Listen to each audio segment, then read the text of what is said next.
내 아버지와 어머니를 공경하라. 이것은 약속이 있는 첫 계명이니 이로써 내가 잘되고 땅에서 장수하리라. 아멘. 하나님이 아담을 창조하시고 사람이 혼자 사는 것이 좋지 아니하니라고 말씀하셨습니다. 이것은 단순히 외로움의 문제가 아니었습니다. 하나님이 단순히 덜 외롭게 하기 위해서 가정을 만들어 주신 게 아닌 것이죠. 하나님은 인간을 창조하실 때 가정이라는 그 구조 안에서만 창조의 목적을 이루어갈 수 있도록 그렇게 설계하신 겁니다. 가정을 통해 하나님 나라 경험하게 하시고 가정을 통해 하나님의 창조 목적을 이루어가게 하신 겁니다. 사탄은 이 사실을 누구보다도 잘 알고 있습니다. 그 사탄이 맨 먼저 공격한 것이 가정이었습니다. 사탄이 뱀의 형상으로 나타나 하와를 속여 선악과를 먹게 한 것도 개인을 넘어뜨리게 하기 위해보다는 가정을 깨뜨리기 위해서입니다. 하나님의 창조 목적을 훼손하고 가정에 균열을 주기 위해서. 그래서 선악과를 먹고 난 뒤에 창세기 3장 7절 보니까 이에 그들의 눈이 밝아져 자기들이 벗은 줄 알고 무화과 나무 잎을 엮어 치마로 삼았다. 에덴 동산에는 그들 외에 아무도 없었어요. 그런데 그들은 서로를 가려만 했습니다. 보이지 않는 금이 가기 시작하고 유격이 생기기 시작합니다. 그리고 그 균열은 자녀에게도 흘러가기 시작합니다. 가인이 아벨을 죽이는 끔찍한 비극으로 이어집니다. 인류의 최초의 가정이 이런 아픈 현실을 겪었다는 사실을 우리에게 그대로 보여주고 있습니다. 여러분, 우리가 아담보다 더 나은 남자입니까? 우리가 하와보다 더 훌륭한 여성들입니까? 저는 그건 아니라고 생각합니다. 아담과 하와도 가정에 아픔이 있었고 가정이 깨어졌어요. 우리 가정은 말할 것도 없습니다. 우리 가정이 아픔을 겪고 균열을 겪고 고통을 겪는 것, 여러분 사실 어쩔 수 없는 겁니다. 우리 연약한 죄인이기 때문에. 하지만 그 자리에 머물러 있어서는 안 된다는 사실입니다. 5월 가정의 달을 맞이하여서 가정에 대한 말씀을 한 주 한 주 나눌 것입니다. 가정이 하나님이 만드신 원래 계획하신 그 목적에 맞게 다시금 회복될 수 있도록 한 주 한 주 말씀을 나눌 때마다 우리 믿음의 가정에 놀라운 회복이 나타나기를 간절히 축원합니다. 오늘 첫 번째 시간으로 부모를 공경하라는 주제로 말씀을 나눕니다. 하나님이 본래 설계하신 가정의 그림에서 부모 공경은 가장 중요한 핵심입니다. 자녀가 부모를 아름답게 모시면 그 모습을 통해 가정에는 하나님의 나라가 이 땅에 임하는 모습이 나타나게 됩니다. 그 모습을 통해 하나님의 창조 목적이 이루어지게 되는 것입니다. 그 성경은 부모 공경에 대한 메시지를 아주 강렬하게 언급합니다. 하나님이 시내산에서 모세에게 주신 돌판에 새겨주신 10계명을 보면 그 5계명을 알 겁니다. 우리 12절 말씀 출애굽기 20장인데 읽어볼까요? 내 부모를 공경하라. 그리하면 내 하나님 여호와가 내게 준 땅에서 내 생명의 길리라. 5계명만 유독 뒤에도 있겠지만 첫 번째로 5계명이 내 부모를 공경하라 뒤에 약속이 붙어 있어요. 여호와가 내게 준 땅에서 내 생명이 길 것이다. 다른 계명에는 이런 부분이 없습니다. 살인하지 말라 이유가 없어요. 간음하지 말라 아무것도 붙어 있지 않아요. 도둑질하지 말라도 마찬가지입니다. 근데 5계명은 이렇게 기록합니다. 그리하면 네가 이 말씀에 순종하면 내 생명이 길리라. 방금 읽은 에베소 본문 말씀이 바로 이걸 말하고 있는 것입니다. 에베소 6장 2절 보니까 내 아버지와 어머니를 공경하라. 이것이 약속이 붙어 있는 첫 번째 계명이란 겁니다. 이로써 내가 잘되고 땅에서 장수한다는 거예요. 다른 계명들과는 달리 하나님이 유독 강조하십니다. 이 계명에 순종하는 개인과 가정은 이 땅에서 잘되고 장수하게 될 것이라고 말입니다. 우리 지구촌교회 모든 믿음의 가정들이 부모님을 지극히 잘 모시고 공경함을 통해서 약속된 축복을 누리시기를 간절히 축원합니다. 하나님께서 이 계명을 주신 배경을 보면 광야입니다. 40년 동안 광야. 이스라엘 백성들은 먹을 것도 없고 입을 것도 일자리도 없습니다. 떠돌고 있어요. 그 당시 아버지들, 어머니들, 부모님은 사회적 지위도 없고 자녀에게 뭔가 가르치고 잘 먹이고 이렇게 할 형편이 되지 않습니다. 근데 그 상황 가운데에 오늘 이 계명을 주신 겁니다. 한마디로 너희 부모님이 어떠한 분이든 어떤 인생을 살아왔든 상관없이 무조건적으로 공경하라는 말입니다. 조건이 없는 공경을 말합니다. 공경이라는 단어를 보면 카베드라는 히브리어를 쓰고 있는데 이건 무게를 인정하다라는 의미를 가지고 있습니다. 부모 공경은 부모님이 살아온 그 인생의 무게를 인정하는 것이고 하나님이 이 땅에서 부모로 만난 그 부모의 역할, 부모의 자리에 대한 무게를 인정하는 것이, 부모의 존재에 대한 무게를 인정하는 것이 공경이라고 말합니다. 부모님 나에게 어떻게 해주셨는지에 대한 그런 행위에 대한 반응으로서의 공경이 아닌 부모님이 살아오신 인생의 무게, 그 존재의 무게를 인정하는 것이 바로 공경이라고 말하는 것입니다. 여러분, 성경은 왜 부모 공경을 유독 강조하는 걸까요? 간단합니다. 그게 그냥 되지 않기 때문에, 우리의 본성이 아니기 때문에 저절로 되지 않습니다. 반대로 자녀를 사랑하는 부성의 모성애는 기본 본성입니다. 저절로 됩니다. 강조하지 않아도 누가 말려도 그렇게 합니다. 자녀 사랑은 오히려 부족해서 문제이기보다 과잉이 문제입니다. 과잉. 근데 부모 공경은 그에 비해서 현저하게 부족하죠. 여러분, 내리사랑, 내려가는 사랑은 너무 쉬워요. 저절로 됩니다. 하지만 그와 반대되는 치사랑이라고 하죠. 올라가는 사랑은 저절로 되지 않습니다. 옛날 속담이 틀림없습니다. 내리사랑은 있어도 치사랑은 없다는 겁니다. 부족하다는 게 아니라 아예 그런 게 우리 마음에 없어요. 노력하지 않으면 안 된다는 겁니다. 부모는 자식을 사랑합니다. 그럼 자식도 부모를 사랑해야 되는데 자식은 또 제 자식만 사랑하는 겁니다. 사랑은 계속 내려가는 거예요. 내리사랑만 남게 되는 겁니다. 마치 중력의 법칙과 똑같습니다. 내려가는 건 힘을 주지 않아도 저절로 되지만 올라가는 것은 엄청난 에너지가 필요한 겁니다. 우리의 사랑도 마찬가지입니다. 내려가는 사랑은 저절로 됩니다. 고민하지 않아도 돼요. 그런데 올라가는 사랑은 노력하지 않으면 안 된다는 거예요. 힘주지 않으면 되지 않습니다. 감사하게도 성경은 우리로 하여금 이 올라가는 치사랑을 위해 나아가라고 격려해 주고 있습니다. 뿐만 아니라 우리 안에 계신 성령께서는 이것이 가능하도록, 올라가는 사랑이 가능하도록 우리에게 힘과 능력을 베푸시는 분인 것입니다. 과거에 부모님을 가정에서 한 달, 두 달 모시다가 어떤 이런 말씀 해주신 게 기억이 납니다. 부모님이 수술 후에 거동 못하셔서 몇 달간 집에 머무셨대요. 걸음걸음마다 붙잡아 드려야 되고, 얼마 전에 일어나지 못할 경우에는 화장실까지 대신 도와드려야 되고, 어머니는 누워 계시기 때문에 대부분의 시간은 불편한 것이 있으면 부르십니다. 그러면 집안일 하다가도 부르시면 달려가서 곁에서 도와드리고, 누워있는 게 불편해 하시면 베개 위치도 바꿔드리고, 땀에 젖었으면 옷도 갈아입혀드리고, 하나하나 다 보살펴드린 거예요. 좋아하는 음악을 좋아하시기 때문에 그 음악을 들어야지 또 잠을 이루신대요. 그래서 때마다 그 임영웅 음악을 틀어놓으셔야 된다. 안이 넘으셨는데 임영웅 음악을 좋아하신다. 대단한 거죠. 20세부터 100세까지 커버하는 훌륭한 가수인 것 같아요. 그런데 그렇게 부모님을 섬기면서 어느 순간 생각이 났대요. 어린 시절, 물론 20, 30년 지난 옛날 이야기지만 똑같이 어린 아기를 돌보던 자기 모습이 생각났대요. 아이도 눕다가 불편하면 막 울면 하던 일 멈추고 달려가서 베개 위치도 갈아주고, 옷이 젖어 있으면 옷도 갈아입혀주고, 기저귀 다 갈아주고, 잠잘 때 자장가 불러주고 음악도 틀어주면 아이가 잠들고, 그 똑같은 겁니다. 걸음마 배울 때는 걸음걸음 하나 부축해서 같이 걸어주고, 넘어지면 일으켜주고. 근데 중요한 거는 이렇게 자녀 키울 땐 몇 년씩 그걸 했는데 별로 힘든지 몰랐다는 거예요. 근데 지금 한 달, 두 달 부모님을 모시면서 똑같이 하고 있는데 이게 왜 이렇게 힘들게 느껴지는지라는 생각을 하면서 이런 생각을 했대요. 하나님, 내리사랑은 저절로 되는데 이 치사랑은 왜 이렇게 어려운 걸까요? 물론 나이가 중년이 되었기 때문에 몸이 이제 버거워서 그런 고백이 나올 수도 있지만 몸 말고요, 마음이 힘들다는 거예요. 근데 여러분, 부모가 어린 자녀를 젖먹이 때부터 키우고 돌보고 하는 모습, 하나님 보시기에는 진짜 아름다운 모습이거든요. 그게 가정이 이루어지는 모습입니다. 그렇게 하면서 자녀의 키도 자라고 함께 그 엄마도 어른이 되어가는 겁니다. 근데 하나님이 보시기에 더 아름다운 장면이 있습니다. 그건 뭐냐 하면 노년의 부모님을, 연로하신 부모님을 살뜰하게 챙기고 똑같이 그 손길로 모시는 그 손길, 그 장면이 하나님 보시기에 가장 아름다운 장면이라고 말하는 것입니다. 하나님은 그 장면을 너무 아름답게 보십니다.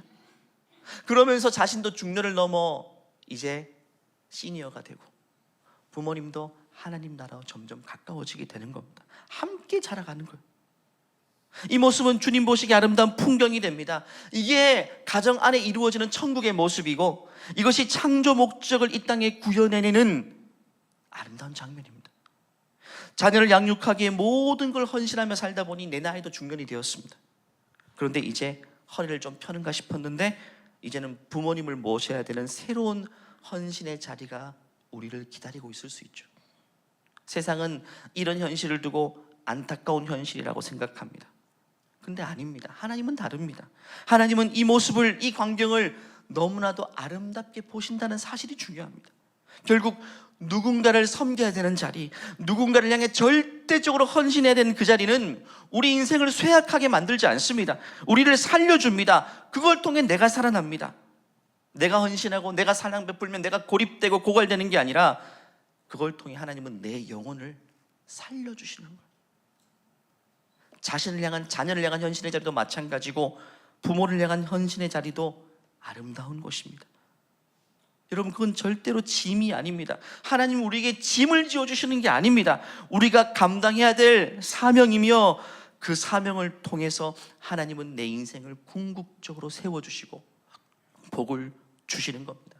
이 자리에 다양한 분들이 계시겠죠. 비교적 부모님을 모셔야 되는 그 부담이 상대적으로 덜한 분이 있을 것이고, 상대적으로 중한 분이 있을 겁니다. 어떤 분은 여전히 그걸 부담으로 생각하는 분이 있고, 어떤 분은 그걸 즐거이 기쁨으로 하시는 분도 있을 겁니다.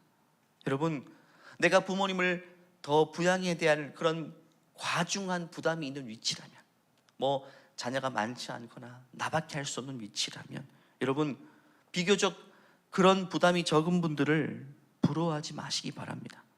그분들은 하나님이 부모를 공경을 통해 주시는 약속된 축복을 받을 기회조차 없는 겁니다.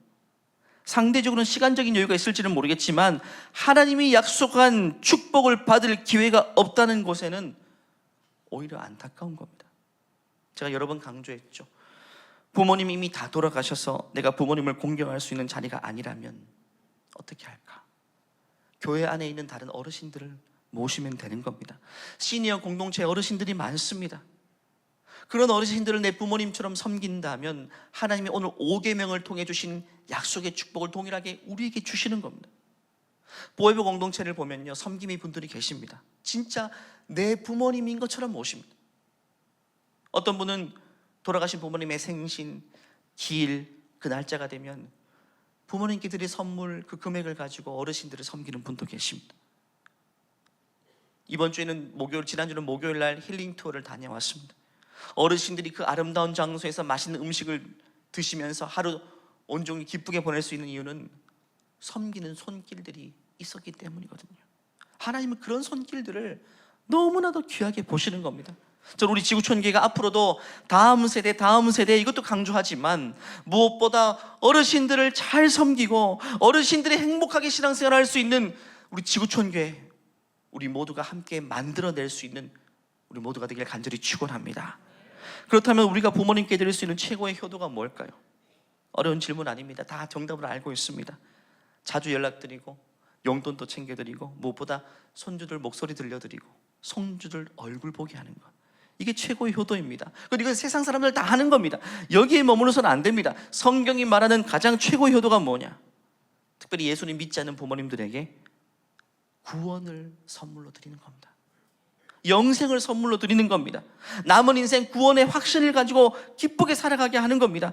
여러분, 구원의 확신을 가지게 되는 어르신들은 죽음을 두려워하지 않습니다. 그날을 회피하지 않습니다. 오히려 그날에 대한 소망을 통해 그날을 기다리며 살게 하십니다. 저에게 FM 블레싱이라는 프로그램이 있습니다. 2주 전에 충신교회에서 많은 목회자들이 모인 자리에서 저희 교회 이 프로그램을 제가 발제를 했습니다. 많은 목사님들이 놀라더라고요. 아, 이렇게 할 수도 있는구나. 우리 교회도 앞으로 이 사역을 하겠다는 분들 많이 생겼습니다. 제가 FM 블레싱을 고민하게 된 계기가 있습니다. 저도 아버지를 전도하기에 많이 노력해봤지만 어려웠어요. 안 되더라고요. 여러분, 혈육을 전도하는 게 제일 힘든 일입니다. 왜냐하면 가정 안에서는요, 수십 년 동안 쌓인 감정의 역사가 있습니다. 네가 뭘 한다고? 또 교회 얘기야. 이 말 듣기에 뻔하기 때문에 이 피로감이 있습니다. 또 말 꺼내기가 어려워요. 그 말이 나올 게 뻔하기 때문에. 또 내 자식한테 이런 소리를 들어야 되는 유교적인 자존심도 우리 어르신들에게 있습니다. 아무리 진심 어린 복음이라도 감정의 장벽을 뚫어내기는 쉽지 않습니다. 노력해도 늘 한계에 부딪히는 겁니다. 명절 때마다 목사님 이번에 명절 내려가면 우리 아버지께 꼭 복음 전할 겁니다. 기도해 주세요. 그런데 그게 성공한 사례를 들어본 적이 별로 없습니다. 부모님의 영혼 구원은 해야 되는 건 알겠지만 숙제로만 남게 되는 겁니다. 풀지 못하는 숙제. 사랑방 기도제목 보면 부모님의 영혼 구원을 위해 기도제목이 올라오지만 늘 그 자리에 기도제목으로만 남아있습니다. 그런데 어느 순간 기도제목이 빠지는 순간이 있어요. 부모님이 예수님 믿게 된 게 아닙니다. 부모님이 돌아가신 그날 그 기도제목이 빠지게 되는 거예요. 그 일을 많이 겪다 보니까 마음이 저도 너무 힘들더라고요. 그래서 동영 목사님들과 많이 회의를 거쳤습니다. 이 비전을 함께 나누었습니다. 가정 안에서 해결할 수 없다면 결국 우리의 역할이다. 우리 목회자들의 역할이다. 우리가 교구 식구들, 부모님들 찾아뵙고 복음 전하고 천국 보내드리자. 이런 목회하면서 목양의 대상의 범위를 정하는 게 어렵거든요. 교구 목사님들도 책임지는 가정이 수백 가정씩이죠.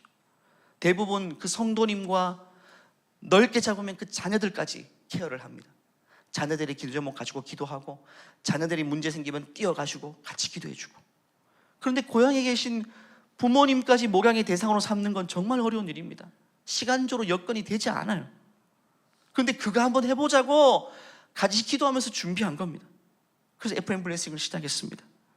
그리고 함께 대화를 나눴어요. 이게 우선순위가 되지 않으면 이건 한없이 미루어지는 것이 될 거다. 저도 과거에 교구 사역하면서 이런 이야기를 많이 했어요. 우리 부모님 꼭 복음 전해주세요. 그럼 말이면 끝나버립니다. 몇 달, 1년, 2년 지나가 버립니다. 왜? 서로가 바쁘죠. 부모님도 교구 목회자도 바쁘기 때문에 한없이 연기됩니다. 그냥 지나갑니다. 마음으로만 생각되는 겁니다. 그래서 이거는 최우선 순위를 두고 하자. 시간을 미루지 말고 그 주, 그 다음 주에 시간을 잡자. 그리고 우선순위를 둔다는 말은요, 주일 낮 예배가 아니면 모든 공예배 다 그냥 신방 가능하다. 제자훈련도 마찬가지다. 그 멈추고라도 가자. 그래서 많은 분들이 신청해 주셨어요. 목회자들이 방문하기 시작합니다. 목사님들께서 복음 전하면서 먼저 목회자들이 감동을 받아요. 완강했던 부모님이 복음을 전하는 순간 성령의 역사로 인해 마음이 열리고 눈물로 회개하고 예수님 영접합니다. 또 병상에 계신 분들은 세례를 베풉니다. 자녀가 준비하는 꽃을 부모님에게 전달합니다. 그 순간은 감동의 현장이 됩니다. 자녀 입장에서는 꿈에 그리던 것이 현실이 되었고 수십 년의 기도에 응답받은 순간이 된 겁니다. 제가 왜 이렇게 프로그램을 계획했냐? 이게 공식적인 프로그램이 되지 못하면, 저도 많이 해봤잖아요. 교구 식구들이 목사님 보고 저기 부산까지 진주까지 내려오라고 미안해서 말을 못해요. 서로 신세진다고 생각하기 때문에 이건 우리 교회의 우선적인 사명이고 우리의 사역이다라고 선포해야만 그제서야 목회자들에게 편하게 부탁하더라고요. 저는 우리 동영 목사님들 정말 감사합니다. 원래 좋은 분들만 보내주셨는지 아니면 저 교회에 와서 좋은 분들이 된지는 잘 모르겠지만 진짜 좋은 분들이에요. 부모님 전도라면 망설이지 않고 바로 열리를 제치고 달려가주는 귀한 분들입니다. 저희 목회자들 많이 격려해 주시고, 특별히 저희 목회자들은 목회자 가정을 못 돌고 가는 경우도 많죠. 목회자 가정을 위해 기도해 주시고 함께 여러분들이 돌봐주시길 바랍니다. 저희 김민식 목사님께서 얼마 전 저에게 커피를 대접하겠대요. 지금까지 제게 커피 얻어먹은 것들 한꺼번에 좀 이렇게 갚겠다고 하더라고요. 제가 생각해 보니까 한 50잔 정도는 산 것 같더라고요. 아니 50잔을 한꺼번에 어떻게 갚으려고, 뭐 얼마나 비싼 커피를 주려고. 그래서 저는 그날 놀랐습니다. 정말 한 번에 그 50잔을 다 갚아버리더라고요. 커피를 대접한다길래 커피를 대접에 내올 줄은 몰랐습니다. 대접 커피를 대접하더라고요. 그날 저녁 밥도 못 먹었고 며칠 동안 잠을 설쳤습니다. 그리고 목사님들요 정말 좋은 분들입니다. 스케일이 큰 분들이고요, 하는 분들이에요. 끝까지 하는 분들입니다. 이따 영상을 보면 알겠지만 한 교구 목사님은요, 교구 식구들의 부모님 전도하기 위해 찾아가고 안 되니까 또 찾아가고 2주에 한 번씩 같은 요양원 같은 부모님에게 계속 찾아갑니다. 될 때까지 찾아갑니다. 갈 때마다 새로운 걸 하나씩 들고 가서 어머니 손잡아드리고 만나고 될 때까지. 지난주도 다녀왔더라고요. 여러분, 안 하면 안 되는 것이고 하면 되는 겁니다. 부모님 영혼군을 숙제로만 가지고 계신 분들 이 자리에 여전히 계실 겁니다. 여러분, 망설이지 말고 신청하십시오. 새로운 브로셔가 나왔습니다. 1층 로비에 안대지가 있을 텐데 여기다가 부모님에 대한 상세한 기록과 주소, 연락처, 신청서에 제출해 주시면 그 주간 우리 목회자들이 전화할 겁니다. 그리고 방문할 겁니다. 최소한 2주 내로 빨리 방문할 겁니다. 지금까지 FM 블레싱을 통해서 역사하신 우리 하나님의 은혜를 잠깐 영상을 통해 나누고 설교를 이어가겠습니다.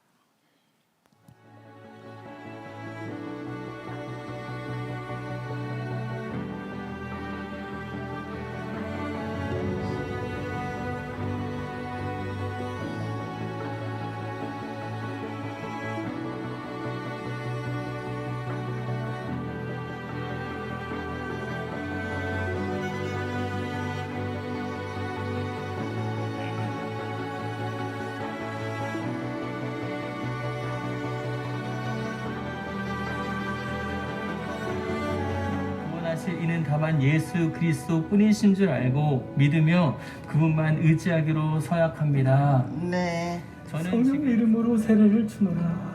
아멘.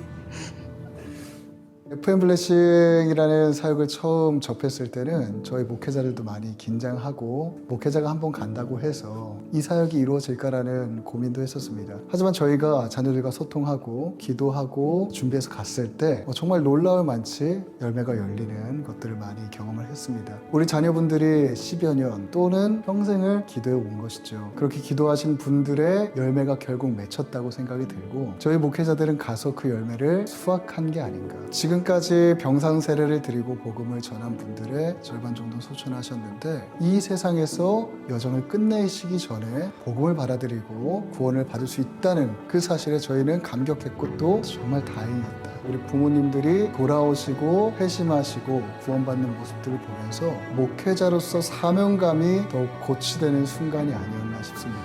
영혼의 구원을 볼 때에 하늘의 기쁨이 가득한 그런 경험들을 많이 했기 때문에 언제든지 저희는 기쁨으로 이 사역을 하고 있습니다. 목사님께 말씀을 드렸죠. 그랬더니 흔쾌히 대답을 해주셨고 와주셨는데 저희 어머니께서 반응이 저는 교회 안 나갑니다 라고 단번에 이야기를 하셔서 사실은 말씀이 없으신 분인데도 불구하고 그렇게 강한 표현을 나타냈은 걸 놀랐었고요. 2주에 한 번씩 지금 거의 3달째 와주셨는데 오실 때마다 항상 무언가를 가지고 오셔서 엄마 손을 꼭 잡으시면서 항상 아들처럼 감싸주시는 그 모습이 저한테 위로가 되시고 큰 은혜이자 감사하죠.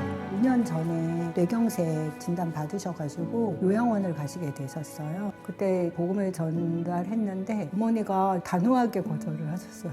점점 이제 인지력도 약해지시고 정말 가까운 가족들만 알아보시고 이렇게 이제 했다가는 안타깝게 이별을 해야겠다. 마침 이제 FM 블레싱 말씀을 하셔가지고 너무 기꺼이 나서주시는 게 너무 감사했어요. 제가 깨워도 안 일어나시더니 목사님이 부르시니까 어머니가 이렇게 눈 딱 뜨시고 어머님이 그때 딱 들으시더라고요. 일주일 안 돼서 돌아가셨어요. 너무 다행이다. 제가 개인적으로 이렇게 감동한 포인트는 저희 교회의 모든 목사님의 목회 1번이 FM 블레싱이라고. 아무리 바빠도 그거는 1번이라고. 처음에 오셨을 때는 영접 기도 하셨었고 이제 목사님께서 가시면서 어머니 교회 잘 다니세요 그렇게 말씀하셨는데 다음 주에 제가 어릴 때 다녔던 시골 교회 바로 등록을 하셔가지고 신앙생활을 하셔서 세례까지 받으셨죠. 저희 어머니께서 예수님을 영접하지 않으시고 계실 때에는 불안해하시고 안정적이지 않으시다는 그런 느낌이 좀 많이 들었었거든요.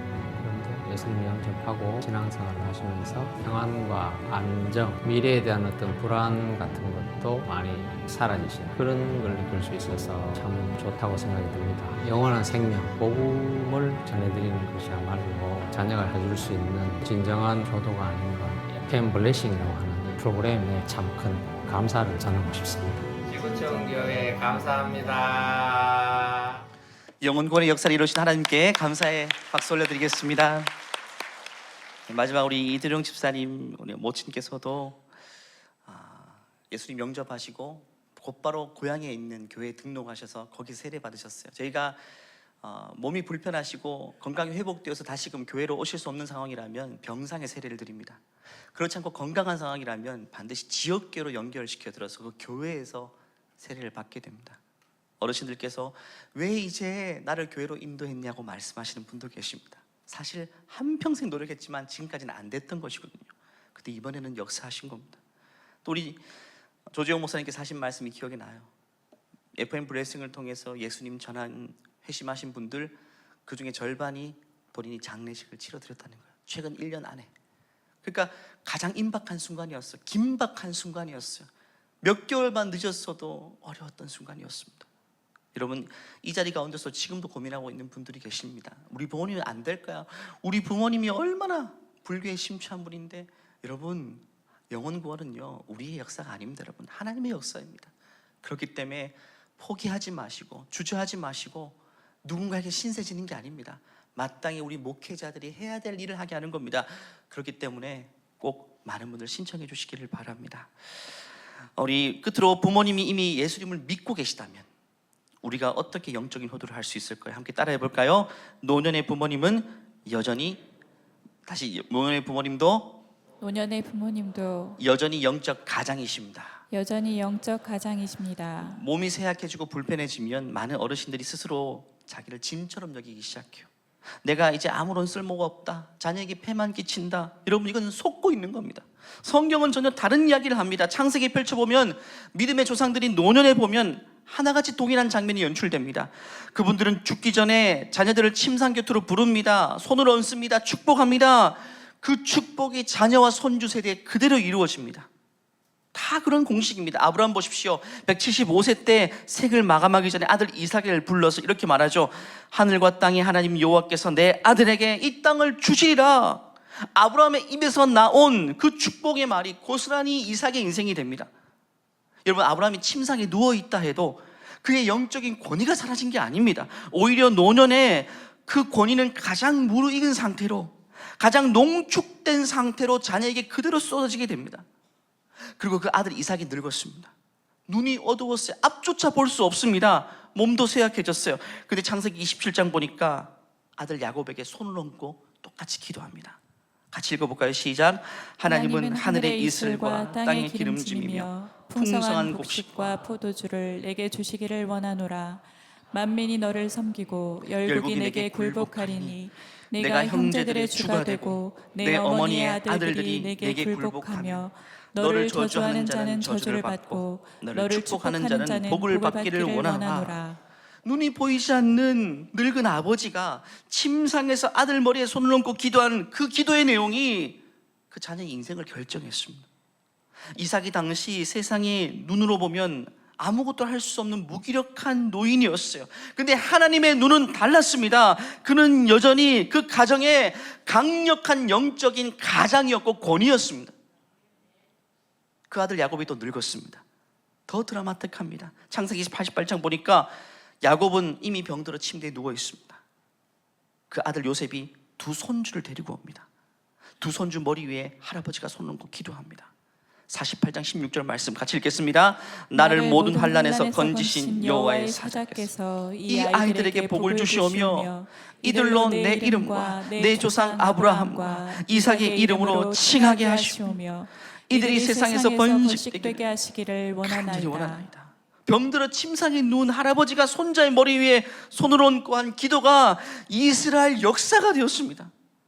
야곱은 몸으로는 아무것도 할 수 없었어요. 그러나 그의 영적인 권위는 죽는 순간까지 줄어들지 않았습니다. 여러분, 죽기 직전 침상에서 누운 한 노인의 기도가 한 민족의 운명을 결정하게 됩니다. 여러분, 이것은 단순히 이스라엘의 문화적인 전통을 이야기하는 게 아닙니다. 하나님이 가정 안에서 세워놓으신 영적인 질서를 말하는 겁니다.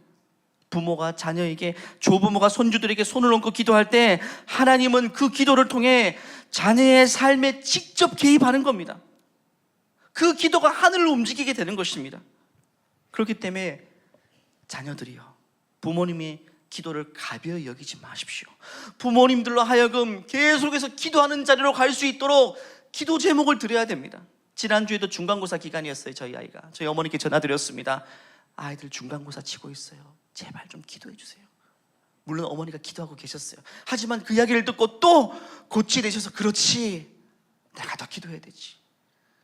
부모님이 자녀가 부모님을 독려함으로써 부모님이 원래 있어야 될 그 제사장의 자리에 올라가 자녀를 축복하는 자리에서 기도하게끔 만들어주는 것이 우리가 해야 될 영적인 효도인 것입니다. 손주가 할머니에게 기도합니다. 할머니, 요즘 제가 친구 관계가 어려워요. 할머니 좀 기도해 주세요. 할머니는 그때부터 허리띠를 졸라매고 다시금 새벽 제단을 쌓으며 손주를 위해 기도할 겁니다. 그리고 그 기도의 내용 하나하나가 고스란히 자녀 인생, 손주의 인생의 현실이 되는 겁니다. 시편 92편에 이런 말씀이 있잖아요. 같이 읽어볼까요? 의인은 종려나무같이 번성하며 레바논의 백향목같이 성장하리로다. 그는 늙어도 여전히 결실하며 진액이 풍족하고 빛이 청청하니. 늙어도 결실한다니 뭡니까? 노년의 기도가 결실로 이어지게 된다는 거예요. 진행이 풍족하고 빛이 난다. 하나님은 그 어르신의 기도를 가장 기뻐 받으십니다. 그리고 그 기도가 현실이 되게끔 우리 주님이 인도하십니다.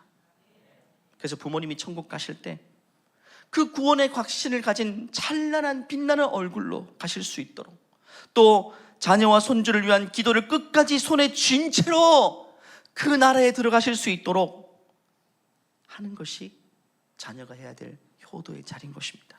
오늘 예배 끝나고 카톡이나 전화를 통해서 가정의 기도 제목을 디테일하게 써서 부모님이 보내드리십시오. 엄마 아빠의 기도가 우리 가정을 바꾸게 될 것이라고. 매주마다 기도 제목을 업데이트 해드리십시오. 손주를 위한 기도 제목 하나하나를. 그러면 믿음이 부족한 연약한 부모님들도 손주를 위한 기도를 할 겁니다. 그 자리를 통해서 우리 부모님들이 살아나게 될 것입니다.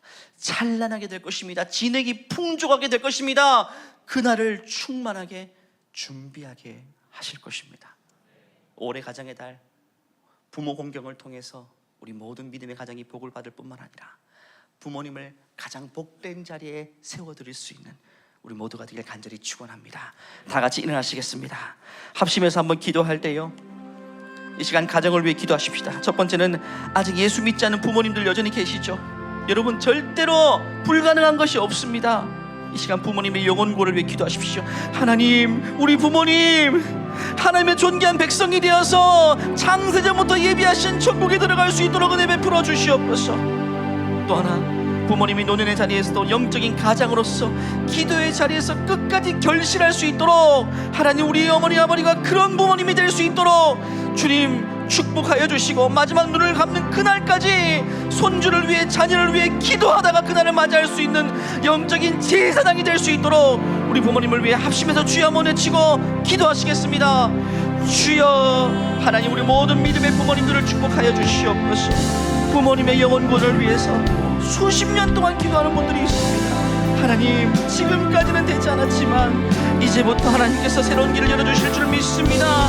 하나님, 부모님의 영혼구원을 위해 기도하며 새롭게 도전하는 믿음의 가정들에게 은혜를 베풀어 주시고, 하나님, 주 예수를 믿으라 너와 하나님이 구원을 받으려고 말씀하신 것처럼 하나님, 부모님이 온 가족이 구원받는 영생의 복락을 누릴 수 있도록 은혜 베풀어 주시옵소서. 연로하신 부모님들이 하나님 아버지여 기도의 자리에서 불태우며 가장 찬란한 눈을 보낼 수 있도록 하나님 은혜 베풀어 주시옵소서.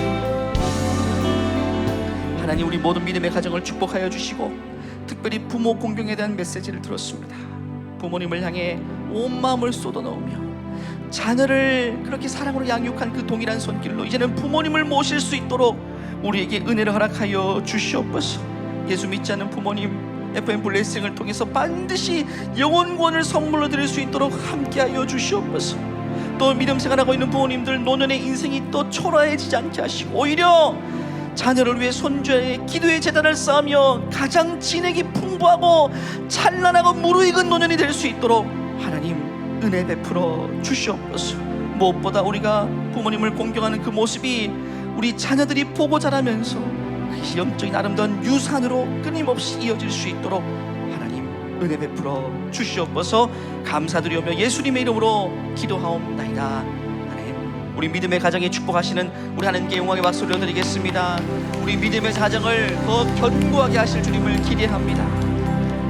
우리 찬양 주님 앞에 고백하며 예배를 마칩니다. 사철의 봄바람 불어있고 하나님 아버지 모셨으니 믿음의 반석도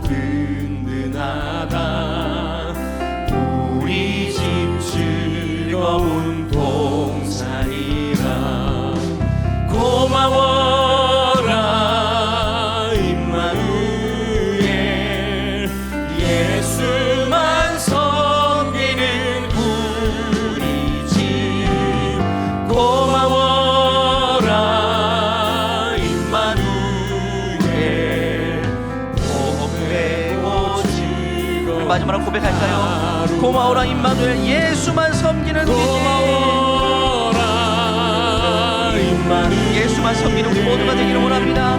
예수만 섬기는 우리 집, 고마워라 임마누엘